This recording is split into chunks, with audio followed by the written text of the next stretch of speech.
한문 강독은 시니어 학당에서 제공하는 특별 강좌입니다. 강독이란 글을 읽고 그 뜻을 밝혀 풀이하는 것을 가리키는데, 옛날에는 사설 한문 교육교가 아닌 서당에서 익혔습니다. 서당을 학당, 사숙, 학방으로 불리기도 하는데, 옛날 선비들은 이 서당을 거쳐서 향교에 들어갔고 뒤에 성균관에서 공부하기도 했던 것입니다. 서당의 교육 내용은 강독, 제술, 습자가 있었는데, 강독은 책의 문장을 읽고 그 뜻을 해석하는 일이요, 제술은 오원절구나 칠원절구 등 시를 짓는 법이며, 습자는 글씨 쓰는 법을 배우는 것으로 해서체, 행서체, 초서체를 익혀나가게 했습니다. 자, 훈장님은 매일 학동의 실력에 맞게 범위를 정해서 교육을 했으며 학동들에게 그것을 외우도록 했습니다. 이 중에서도 주로 강독을 많이 했던 것은 문장을 읽고 뜻을 이해한 후에 외우는 것이 가장 중요한 교육 방법이었기 때문이지요. 강독을 많이 하면 할수록 물리가 저절로 터진다고 했습니다. 이렇듯 강독을 많이 했던 이유는 한자를 안다고 해서 혹은 문법을 통달한다고 해서 한문을 잘하는 것은 아닙니다. 그래서 이 강좌에서는 명문장, 고사, 경서, 사서 등을 채택해서 강독 연습을 많이 해봄으로써 물리가 저절로 터지게 할 것입니다.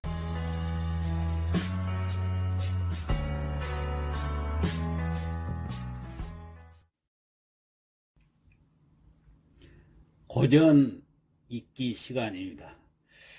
오늘 강좌는 왕희지의 난정집서를 한번 오늘부터 다뤄보도록 하겠습니다. 그 첫 번째 시간입니다. 먼저 왕희지라는 작가의 그 소개를 해보겠습니다. 이 왕희지 하면 유명하죠. 통진 시기의 그 유명한 서법가로서 유명합니다. 이 서법이다 그랬어요. 중국에서는 이 서예를 서법이라고 말합니다. 서예라고 하지 않고. 그래서 이 서체의 발달사에서 가장 그 중대한 변화는 바로 왕희지의 등장에서부터 시작되었다고 할 수 있겠습니다. 왕희지 등장으로 이 서법이 단순한 문자 기록이 아닌 하나의 예술로서 이제 자리매김을 하게 되었다고 보겠습니다. 왕희지는 앙야림이라는 곳의 그 출신이고 자는 일소입니다. 이 원제 때, 그러니까 이 동진 시기죠. 원제 때 우군 장군, 회계내사라는 벼슬을 지내서 이제 그래서 우군 장군이기 때문에 왕희지니까 왕우군이라고 이제 많이 부르고 있죠. 이 왕희지는 7살부터 이 서법을 배웠는데 그의 계몽 스승은 그 왕희지의 숙부입니다. 그래서 그 후에 이제 왕희지는 이모인 그 위부인한테서 서법을 또 계속 익혔습니다. 이 동진 시기에 그 유명한 서예가였던 이 위부인은 왕희지가 커서 서예 예술가로 그 지위를 확립하는데 아주 큰 영향을 미쳤다 하겠습니다. 왕희지는 젊은 시절부터 아주 뛰어난 재주가 널리 알려져서 많은 그 조정의 권신들은 그를 벼슬자리에 청거를 했습니다. 그러나 왕희지는 이 권신들의 권유를 완곡히 거절했습니다. 그가 관리로 되는 것을 거절한 이유는 당시 그 조정의 부패상이 두드러지게 드러나고 있었기 때문이라고 하겠습니다. 왕희지는 높은 관직을 포기하고 북방으로 가서 그 검소한 생활을 하지 않으면은 그 호젓한 지방으로 가서 순박한 백성들과 어울리기도 했습니다. 이렇게 속세에 물들지 않는 그 소탈한 왕희지의 성격과 태도에 대해서 시인 그 이백은 왕우군이라는 시에서 우군은 본래 맑고 진실하며 풍진 속에서도 소탈하다 이렇게 읊었습니다. 왕희지는 45살 나던 해에 우군 장군과 회계내사로 임명이 되어서 임기로 떠나게 되었습니다. 그가 간 곳은 전란의 흔적을 찾아볼 수 없고 그 풍경이 아주 수려한 곳이었습니다. 산수의 아름다움으로 해서 이 명사들이 많이 찾아들었는데 그들 가운데는 그 정치가인 그 사안이라는 정치가가 있고 또 도사, 허순, 또 승려, 지둔 이런 사람들이 있었습니다. 당대 유명한 사람들이죠. 왕이지는 이 내사 재직 중이던 353년 늦봄에 그 회계라는 그 군이 있어요. 고장이죠. 회계의 난정에서, 난정은 난저 강가에 세워진 그 정자를 말합니다. 이 난정에서 있었던 연회에 모두 참석을 했습니다. 그때 모인 41명의 그 명사들이 시를 모아서 만든 책머리에다가 그는 스스로 붓을 들어가지고 서문을 썼습니다. 예, 그게 바로 난정집서라고 할 것이죠. 서문이기 때문에. 왕이지는 난정 주변의 그 산수의 아름다움과 또 자신의 그 정감을 글에다가 이제 남겼는데, 그 글이 그 유명한 난정집서라고 하겠습니다. 천하 제일글로 평가받는 이 난정집서는 왕이지의 아주 대표작입니다. 여기에 이런 일화가 있습니다. 난정집서는 왕이지가 그 취중에 쓴 글이라고 합니다. 술 기운이 가신 후에 왕이지는 취중에 쓴 이 난정집서를 보고 자신도 깜짝 놀랄 정도로 멋진 글이었다고 무릎을 쳤다고 합니다. 또 이런 일화가 전해져 내려오고 있습니다.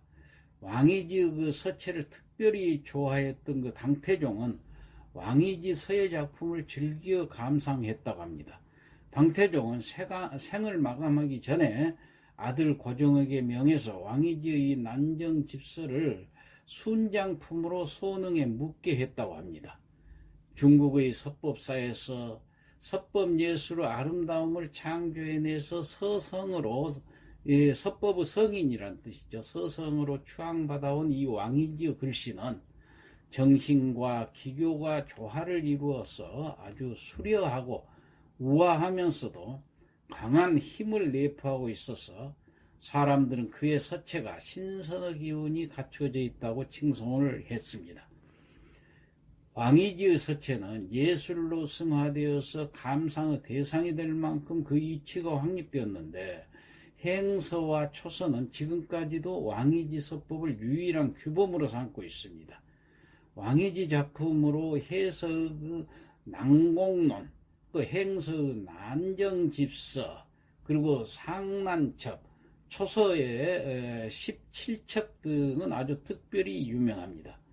왕이지한테 서법을 배운 7번째 아들 왕헌지는 커서 유명한 서법가가 되었는데, 세상 사람들은 이 왕이지 부자를 가리켜서 이왕 또는 회헌으로 불려졌던 것입니다.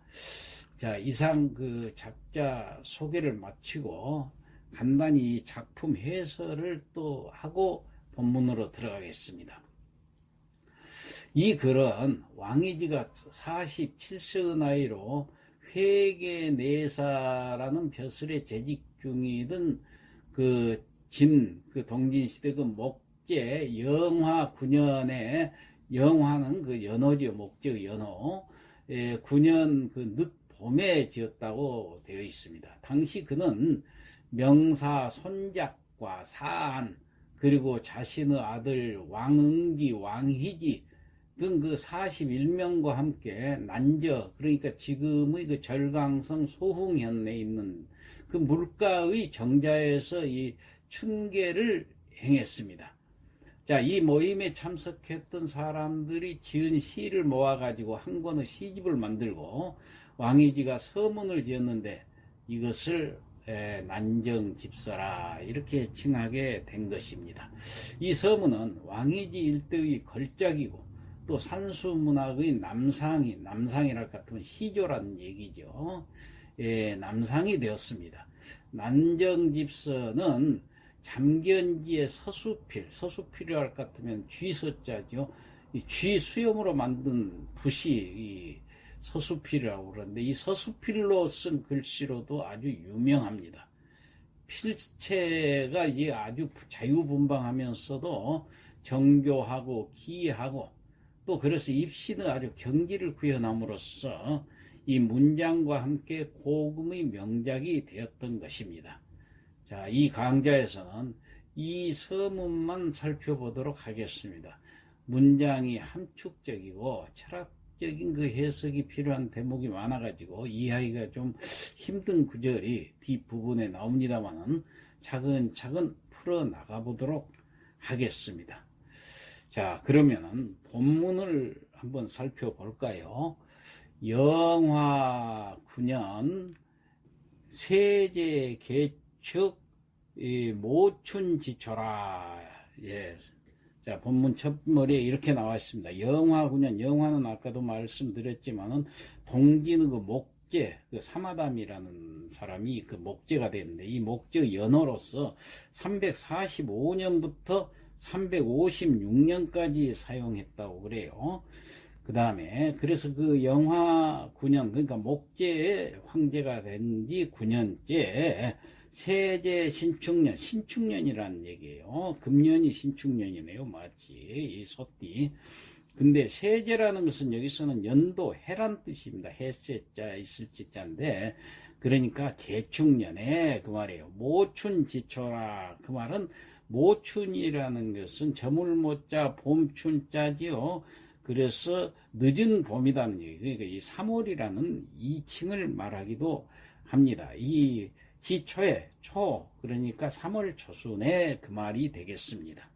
그 다음 회어 회계 산음지 난정하니 수계사야라 이렇게 했어요. 회라는 것은 회는 모인다는 얘기예요. 모이다 말이에요. 근데 어라는 전치사가 있죠. 어디에 모이다. 회어 어디에 모였느냐.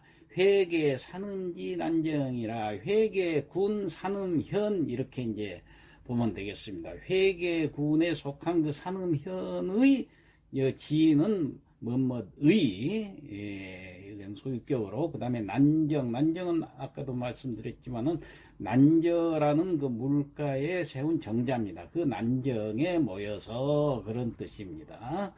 자, 수계사야라니까 수라는 것은 닦을 숫자지만 이것은 거행하다 이런 뜻이 있습니다. 뭘 거행했냐? 계사를 거행했다. 계사라는 것은 계제사라는 뜻이에요. 이 계제사라는 것은 애군을 떨쳐버리기 위해서 그 물가에서 지내는 제사를 옛날 계제사라고 그랬습니다. 그 보통 언제 계제사를 지내냐면 음력 3월 상사일, 그러니까 삼진날 상사일이라고 그래요. 그 3월 3일 날, 3월 삼진날 보통 이 춘계라고 그래가지고 봄에 드리는 계제사가 있었습니다. 이때 이제 모인 거예요. 계제사를 드리기 위해서. 그렇기 때문에 회계군 삼음현 난정에 모인 것은 계제사를 거행하는 일 때문이다. 이런 뜻이 되겠습니다. 예. 한 문장만 더 보고 이 시간 마칠까요? 군현 필지하고 소장 함집이라. 군현 무리군자 어질현자.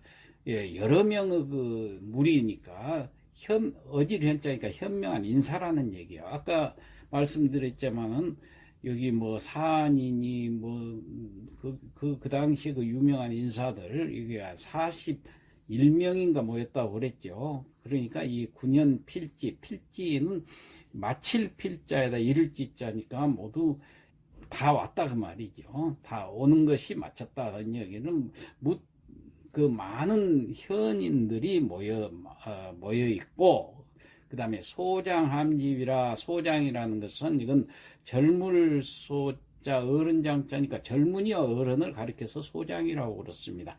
그러니까 여기서는 그 왕이지 아들이라든가 뭐 거기 왕응진이 왕희진이 뭐 하는 이런 사람들이 소자에 속하죠. 젊은이들로. 그 다음에 장은 여기서 많은 시인이나 묵객들이나 그 벼슬아치들 그 당시 유명한 당대 유명한 사람들 이런 분들이 장입니다. 그러니까 남녀노소 할 것 없이 그 유명한 사람들이 함집 모두 함자 집 모일 집자 그러니까 여기 모두 함자는 다 개자고 똑같아요. 그래서 모두 모였다 그 말이에요. 그러니까 많은 현인들이 다 왔고 또 젊은이와 어른들도 모두 모였다, 이런 뜻이 되겠습니다.